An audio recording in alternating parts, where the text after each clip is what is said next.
نعیم صاحب، مصطفیٰ عامر قتل کیس کا ارمغان نے پولیس کے سامنے اعتراف کر لیا ہے.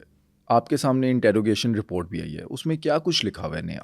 پر صاحب یہ بہت انکشاف انگیز رپورٹ ہے. مصطفیٰ عامر قتل کیس میں ہم نے جو ابتدائی طور پہ پہلا پروگرام کیا، اس میں ہم نے جو ڈیٹیل بتائی نا، اس میں کئی گنا اضافہ ہو گیا ہے، اور ہماری ساری آج کی گفتگو پولیس کی تفتیش پہ ہے. اچھا، اب تو کیس بالکل کلیئر ہو گیا ہے، ہر چیز سامنے آ گئی ہے. ارمغان کے جو انکشاف انگیز بیانات ہیں، وہی بات جو ہم نے پہلے عرض کی تھی، ناظرین کو اگر یاد ہوگا، کہ یہ نیو ایئر نائٹ سے شروع ہونے والا معاملہ جو ہے، یہ مقتول کی لاش ملنے، اغوا کا مقدمہ 302 میں تبدیل ہونے اور عدالت سے ریمانڈ تک کے جو ایشوز ہیں، ان کا پس منظر بیک گراؤنڈ ان کا یہ ہے کہ نیو ایئر نائٹ پہ یہ محفل سجاتا ہے ارمغان اپنے گھر میں. یہ گھر جو ہے نا، اس ڈی ایچ اے کا بنگلہ ہے پورا. اس میں پہلے تو اس کے والد صاحب انکار کرتے تھے نا. مین بات تو کامران قریشی صاحب ہر چیز سے مکرتے رہے پہلے. اب جب پولیس نے، اور آج میں ایک بڑی نئی بات بتا رہا ہوں آپ کو، آج جب پولیس نے ارمغان کے بیانات کی روشنی میں ڈیٹیل اکٹھی کی ہیں، 3 صفحے کی اس کے بیانات کی رپورٹ ہے. اس کے بعد میں آپ کو ابتدا میں بتا رہا ہوں یہ بات کہ کامران قریشی، اس کے والد، ملزم بن سکتے ہیں اس مقدمہ قتل کے. اچھا، اس لیے کہ ارمغان نے یہ انکشاف کر دیا کہ یہ ساری باتیں جو ہم ڈسکس کریں گے ابھی، وہ ساری کی ساری میں نے اپنے والد کو بتائی تھیں، اور والد نے اس کے بعد مجھے فرار کا راستہ دیا تھا. ضابطۂ فوجداری کے تحت 302 دہشت گردی، اغوا، اس میں سہولت کاری جو ہے وہ بھی برابر کا گناہ، جرم تصور کیا جاتا ہے. اب یہ کہتا یہ ہے ارمغان کہ میں نے محفل سجائی، محفل میں شیراز کو بلایا، ایک اس کی فرینڈ بھی آئی ارمغان کی، ملازمین بھی وہاں کوٹھی میں بنگلے میں موجود تھے. وہ محفل جو ہے نا، خوب رنگین محفل تھی، وہ سجائی گئی. اس کے میں دانستہ، ہم نے یہ جملہ کہا تھا کہ ارمغان نے دانستہ مصطفیٰ کو نہیں بلایا، جبکہ مصطفیٰ کا گہرا تعلق تھا. بٹ صاحب ایک بات اس رپورٹ میں لکھی ہے کہ نشئی کا بہت گہرا دوست ہوتا ہے. جب آپ ہم پیالہ ہم نوالا ہوتے ہیں تو کوئی راز نہیں رہتا، کوئی خفیہ بات خفیہ نہیں رہتی، مخفی نہیں ہوتی، ہر چیز یہاں ہوتی ہے. لیکن نہ جانے اس کے تعلقات میں کیا دراڑ تھی کہ اس نے دانستہ نہ صرف یہ کہ ارمغان نے مصطفیٰ کو انوائٹ نہیں کیا، اس نے شیراز کو اور اس اپنی فرینڈ کو ان سے یہ کہا کہ تم نے تذکرہ بھی نہیں کرنا، منع کر دیا. اب یہ وہاں نیو ایئر نائٹ منا کے جاتے ہیں. اگلے روز یکم تاریخ کو وہ لڑکی فون کرتی ہے اور کہتی یہ ہے مصطفیٰ کو کہ تم آئے نہیں اس دن. انہوں نے کہا تو مجھے پتہ ہی نہیں. انہیں کہا یار ہر سال ہوتی ہے نیو ایئر نائٹ، تو کتنے عرصے سے چل رہی ہے، تم کیوں نہیں آئے؟ اس نے کہا میں ذرا بزی تھا. اس نے خفت مٹانے کے لیے اپنی کمائیگی ظاہر نہیں کی، اور اس نے کہا جی میں بس بزی تھا، یہ کہہ دیا. اس لڑکی نے کچھ 2-4 باتیں ایسی کیں ارمغان کے حوالے سے جس پہ اس نے کہا یہ میڈیکلی انفٹ ہے. کیا نیو ایئر نائٹ پہ ارمغان اور اس کی جو فرینڈ تھی، آپس میں کوئی ان کا تعلق بھی قائم ہوا تھا؟ یہ ان کا تعلق جو ہے نا، یہ جس کو اس نے عجیب نام دیے تفتیش کے دوران، دیکھیں یہ 3rd ڈگری میتھڈ تو اپنایا گیا. عدالت میں اس نے کہا بھی ہے کہ میں وہ بتا نہیں سکتا جو تشدد مجھ پہ ہوا. عدالت نے پوچھا کہ تم پہ تشدد ہوا، جواب نہیں دیا اس نے جواب دیا خفیہ انداز میں، اشاروں کی زبان میں، کہ میں سر بھی نہیں ہلا سکتا. اب یہ گفتگو جب مصطفیٰ عامر سے اس لڑکی نے کی، مصطفیٰ عامر ایک ایموجی بھیجتا ہے، کیلا آدھا چھلا ہوا ہے، وہ اس کو بھیجتا ہے. ویسے تو یہ ایک سمبولک ہے، امریکن منشیات سمبل تو ہے، لیکن اس نے کسی اور معنی میں بھیجا تھا. جو لڑکی نے کہا تھا کہ میڈیکلی انفٹ ہے، تو اس نے اس کو چھلکا بھیجا. یہ کہتا یہ ہے اپنے بیان میں ارمغان کہ مجھے اس پہ بے حد غصہ آیا، اور میرا جی کرتا تھا کہ میں اس کو قتل کر دوں، اس لڑکی کو بھی. یہ پہلا بیان اس کا، میں اسے قتل کر دوں، لڑکی کو بھی اور مصطفیٰ کو بھی. کہتا 2, 3, 4 تاریخ تک میں سوچتا رہا، اور میں نے سارا پلان کر لیا کہ اب اس کا بدلہ میں نے اپنی جو میری رسوائی ہوئی ہے، بے عزتی ہوئی ہے، یہ کیسے لینا ہے. 5 تاریخ کو یہ بلاتا ہے اس لڑکی کو. اس سے پہلے شیراز کو فون کر کے کہتا ہے کہ شیراز یہ بڑی انسلٹ کی ہے اس نے ہماری. اس لڑکی نے فون کر کے مصطفیٰ کو ساری باتیں بتائی ہیں اور مصطفیٰ نے یہ حرکت کی ہے, ایموجی بھیجا ہے. اس نے کہا جی کہ مصطفیٰ اور لڑکی سے بدلہ لینا. 5 تاریخ کو لڑکی آتی ہے, اس کو بہانے سے بلاتا ہے.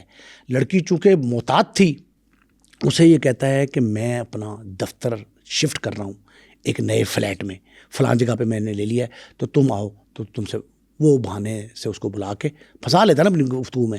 وہ آتی ہے اور اس کو بلا کے پر صاحب ایک انکشاف جو ارمغان نے کیا کہ اس کے پاس ایک سٹیل سٹک امریکن, اس نے کیا کیا, اس نے جناب اس ڈنڈے سے اس کو پیٹا کہ تو نے میری توہین تضحیق کرائی, مصطفیٰ کو یہ بات کیوں نہیں بتائی. ابتدا میں لڑکی مکر گئی, جب اس نے زیادہ تشدد کیا وہ مان گئی. تشدد کے بعد جب وہ زخمی ہو گئی تو اس نے کہا کہ اب یہ نہ ہو کہ میرے لیے گلے پڑ جائے یہ لڑکی. وہ کہتے ہیں کہ اس نے اس کو کہا کہ میں بلا رہا ہوں گاڑی, تم نے یہاں سے سیدھے ہاسپٹل جانا ہے. ہاسپٹل میں, اور یہ بھی اس کو احتیاط دلائی کہ تم نے محتاط یہ رہنا ہے کہ میرا نام نہیں لینا. اگر تم سے کوئی یہ کہے ہسپتال میں پوچھے کہ کیسے زخمی ہوئی, تو تم نے کہنا ہے کہ جی میں ان ڈرائیو پہ آ رہی تھی, ان ڈرائیو کے ڈرائیور کو, مجھے جو ساتھی جو بھی تھا, ان کو مارا ہے نامعلوم افراد نے اور ہم زخمی ہو گئے. اگر تم نے یہ کہا کہ یہ تشدد کیا ہے اس نے ارمغان نے, تو اس نے ایک گن سیدھی کی اس کے اوپر کہ میں تمہارے بھیجے میں یہ گولی اتار دوں گا اگر تم نے کسی کو یہ مخبری کی کہ میں نے مارا ہے. وہ خوفزدہ ہوئی, وہ بیٹھ گئی گاڑی میں, گاڑی ہاسپٹل گئی, وہاں اس کا علاج ہوا. علاج کے دوران یہ نہیں پولیس کو پتہ لگ رہا کہ کیا مصطفیٰ عامر جو ہے اس کا اس کو علم تھا کہ تشدد ہوا کہ نہیں ہوا. اب اگر ہوتا تو مصطفیٰ بھی محتاط ہوتا. اب ہوا یہ ہے کہ یہ پھر اس کے بعد مصطفیٰ سے بدلہ لینے کا, پہلے بدلہ لے لیا لڑکی سے, مصطفیٰ سے بدلہ لینے کا سوچتا ہے, تو مصطفیٰ کو بھی یہی بہانہ کرتا ہے کہ دفتر چینج کر رہے ہیں اور میں تمہیں بڑی اہم چیزیں دوں گا, تو تم میرا سودا لیتے آنا. اب یہ پولیس کے بقول ہے کہ ملزم نے, ارمغان نے یہ بیان دیا دوران تفتیش پولیس کو کہ یہ میرے کہنے میں, میرے بہکاوے میں آ گیا اور آتے وقت میرے پاس ویڈ منشیات وہ لے کے آیا. میں نے اس کو 5,000 ہزار کے نوٹ دیے, 1.5 لاکھ روپیہ. اچھا, مصطفیٰ نے آنے سے پہلے اپنے ایک دوست کو بھی بتایا کہ میں ارمغان کے پاس جا رہا ہوں. وجیہ عامر کا جو شک یقین میں تبدیل ہوا وہ یہی ہوا کہ آخری کڑی جو ملی وہ یہ تھی کہ اس ڈسٹریبیوٹر کے بقول وہ یہ وہاں اس کے گھر گیا. وہاں جا کے اور یہ جب پہنچا ویڈز حوالے کی, اب پولیس کو ارمغان نے بتایا کہ ہم دونوں نے نشہ کیا. مصطفیٰ نے بھی کیا, میں نے بھی کیا. مصطفیٰ کو نشہ دانستہ کرایا پلاننگ کے تحت. کیوں؟ تاکہ اس کے پہ جو اس انتقام کی آگ میں جو جل رہا تھا وہ آگ ٹھنڈی کرنے کے لیے اس کو مارنا ہے, پیٹنا ہے. تو نشے میں ہوگا تو آسانی ہو جائے گی, مقابلہ نہیں کر سکے, مقابلہ نہیں کرے گا, ریٹیلیشن نہیں ہوگی, مزاحمت نہیں ہوگی. ارمغان کے تفتیشی بیان کے بقول عدالت میں جمع بھی کرایا, تصدیق ہوگی, مصدقہ بیان ہے. اس نے کہا جی کہ میں نے اس کو نشہ کرایا اور پھر اوپر والے کمرے میں لے گیا. وہاں جا کے شیراز بھی آ گیا. شیراز پہلے نیچے بٹھایا ہوا تھا, پلاننگ کے تحت منصوبہ بندی تھی. شیراز اوپر آیا.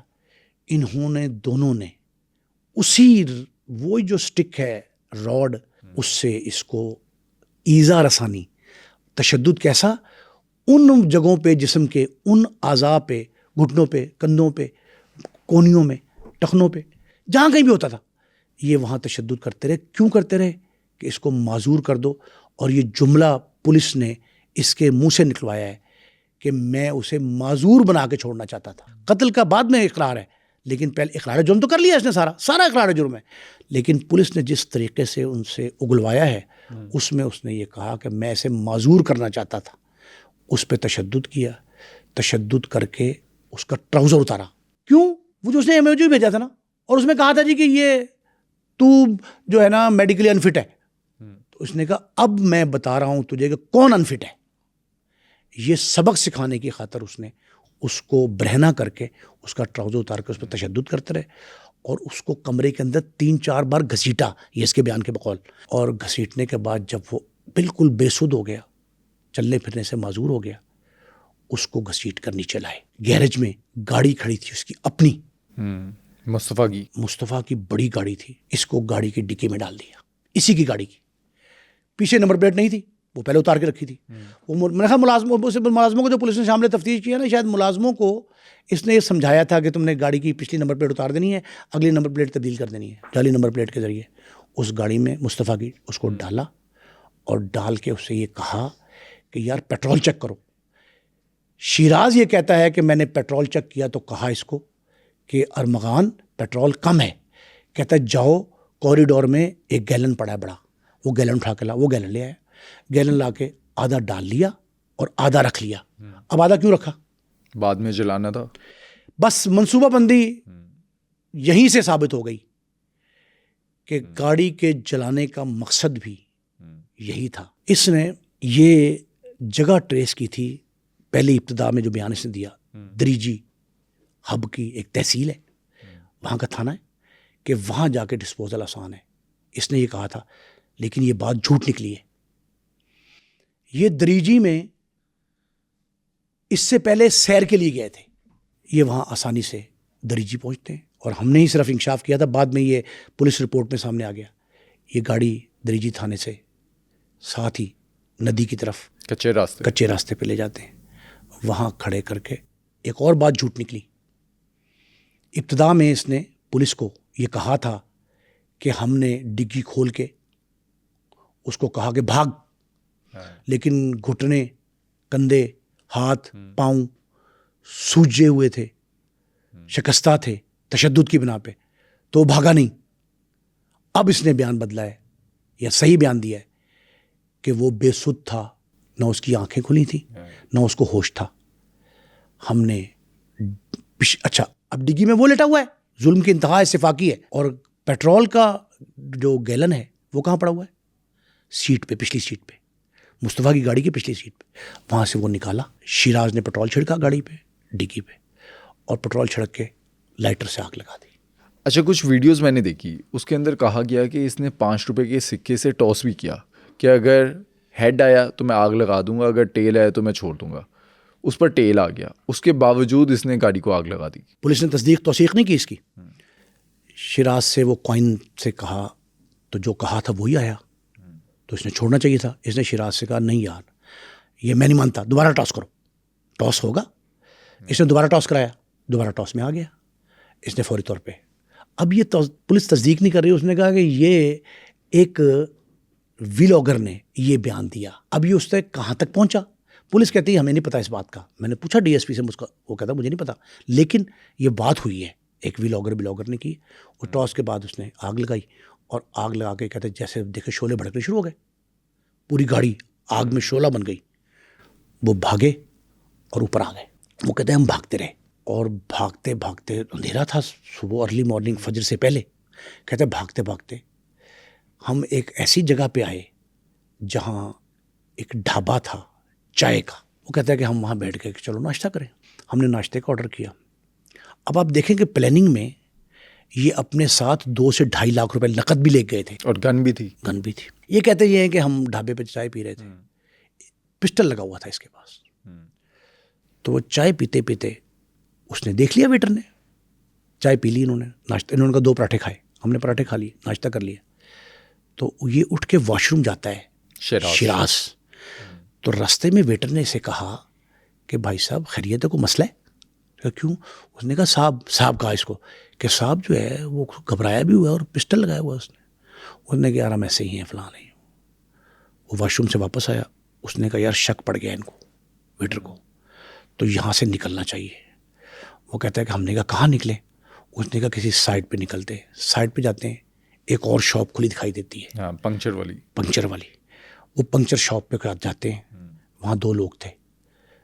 جب پنکچر شاپ پہ پہنچے تو ان کو لگا شک کہ جی ہمارے پیچھے وہ کہیں ویٹر یا ان کے ساتھی آ رہے ہیں. تو انہوں نے پنکچر والے سے کہا کہ یار جیب سے 50,000 روپے نکالا, 5,000 کے 10 نوٹ, ارمغان کے بقول 50,000 روپے نکالا, اور اسے کہا یہ لے بھائی, یہ 50,000 یہ موٹر سائیکل کھڑی ہمیں دے دے. اچھا. اس نے کہا یہ موٹر سائیکل میری ہے اور اس کی 1.5 لاکھ روپے قیمت ہے, میں 50,000 میں تمہیں کیوں دوں؟ اس نے کہا زیادہ لے لینا, کچھ کر لینا. میں نے کہا نہیں میں نے دیتا. یہ کہتے ہیں کہ ہم نے وہاں سے نکلنے میں عافیت جانی. یہ اب بھاگ رہے تھے پریشانی میں کہ تعقب ہو رہا ہے. راستے میں ایک پک اپ دکھائی دیتی ہے, پک اپ کھڑی تھی. اس کے ڈرائیور سے کہا کہ یار ہمیں کراچی جانا ہے اور ہم جو ہے نا پریشان ہیں, مسافر ہیں. اس نے کہا جی کہ 2000 روپے لوں گا. انہوں نے کہا ٹھیک. انہوں نے 2000 روپے دیے, اس میں بیٹھ گئے, کراچی پہنچ گئے. دن چڑھ گیا تھا, دن چڑھے کراچی پہنچے. کراچی پہنچ کے انہوں نے وہاں سے بس لی. اب یہ 4K کا سٹاپ ہے, 4K بڑا مشہور ہے, K4. اس سٹاپ پہ اترے, وہاں سے گھر آئے. ایک ایسا مکروہ فیل کر کے آئے تھے, پریشان تھے, اور سب سے بڑے اہم پرابلم جو ہے وہ اس کے جو شیراز کے کپڑے تھے وہ گرد آلود بھی تھے. شیراز نے اپنے کپڑے اتار دیے, وہ پولیس نے برآمد کیے بعد میں اس کے گھر سے. ارمغان نے اپنے کپڑے اس کو دیے اور وہ اس کو پہنائے. وہ اپنے گھر چلا گیا, یہ آرام سے بیٹھ گئے.